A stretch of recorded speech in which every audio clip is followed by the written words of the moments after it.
Imagine being the most powerful man on earth. Yes, that means if you want to call up Nicki Minaj to shake her ass for you all night while drinking boatloads of champagne and eating a prime ribeye steak, then it's all yours. And if any man had the audacity to try and speak out against you, then they'd shortly hear the loud footsteps of an elite army approaching their house as they sleep. I mean, it's quite difficult to imagine that much absolute power, right? But if we take a look back onto history, we can see that many men actually had this position of power. And a person who you may have never even heard of, named Marcus Aurelius, was one of them. Emperor Marcus Aurelius was at one point in time the most powerful man on earth.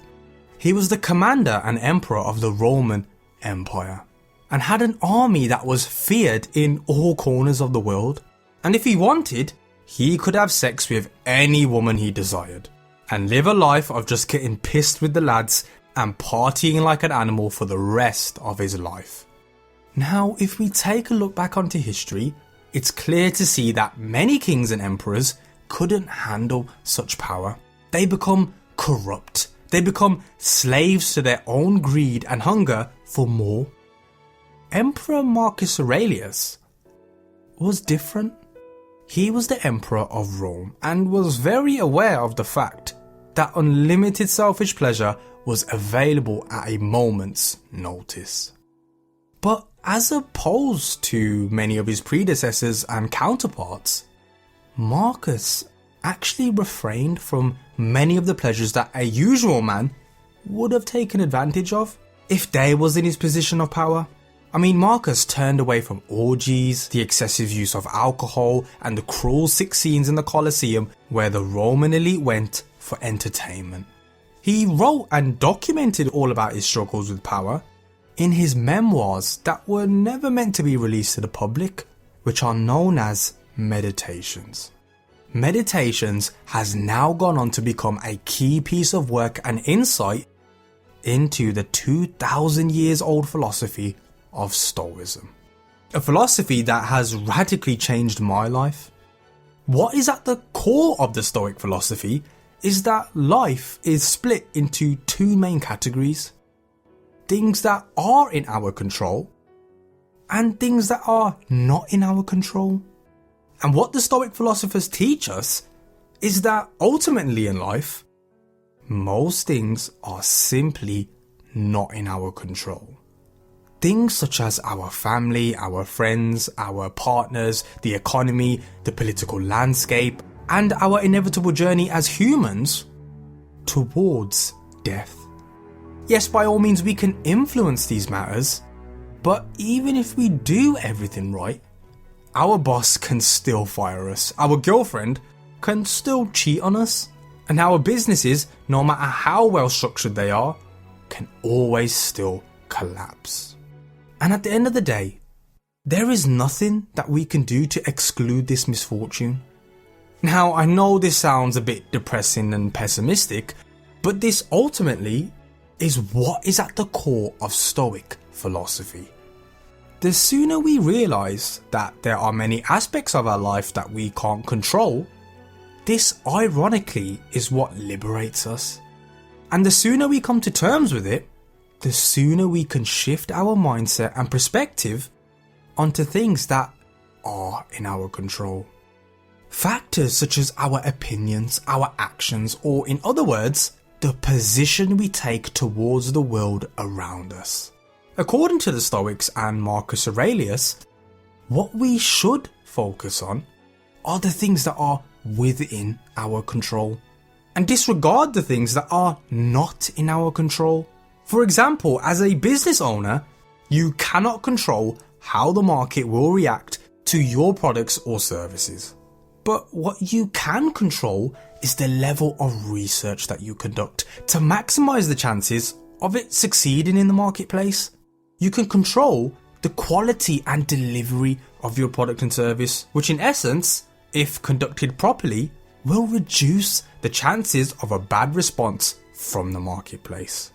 But notice how I refer to the probability of things and not in guarantees, because ultimately, the results are not up to us.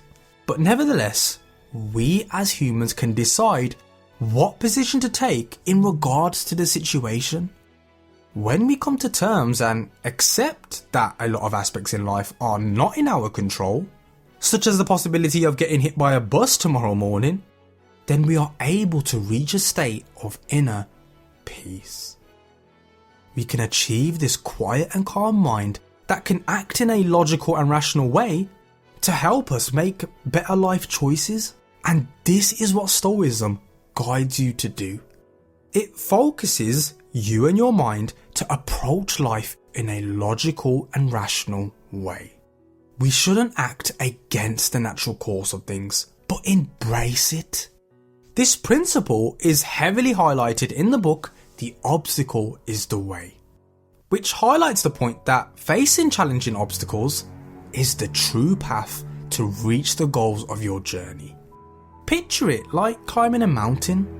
There are many aspects that are not in our control with climbing, such as the weather on the journey, the terrain of our climb, and the low levels of oxygen in the air, and that's just to name a few. These things are not in our control, but by no means does this mean that we should not climb the mountain and give in. But if we know that these things will prove to be obstacles on our journey, and they are not in our control, then we know that we need to shift our mindset on aspects that we can control. So in this case, we can't control these aspects of the climb up the mountain, but we can plan our journey with detail, such as studying the forecast and weather patterns, and ensure that we're equipped with adequate gear and clothing to deal with the situation, which will increase our chances of success. This way of thinking is what allows our human reasoning to control our emotions. The goal of climbing a mountain can seem overwhelming, but it's not the emotion itself that decides our mood, but it's the position we take towards that emotion. This stoic way of thinking is quite therapeutic, because it not only makes you more aware of your emotions, but it allows you to deal with them once they overwhelm you, and you're able to deal with them with logic and reasoning. This will allow you to not get overwhelmed by your emotions and help you to keep them in check.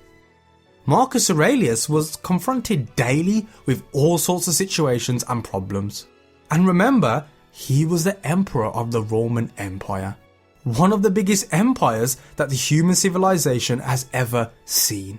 So he had to face some pretty tough problems.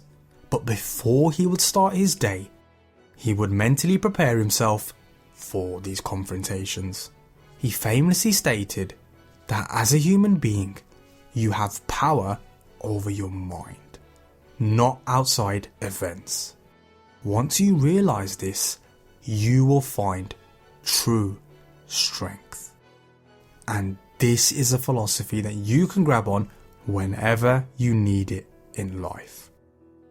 In life, you are always going to face obstacles and unforeseen circumstances.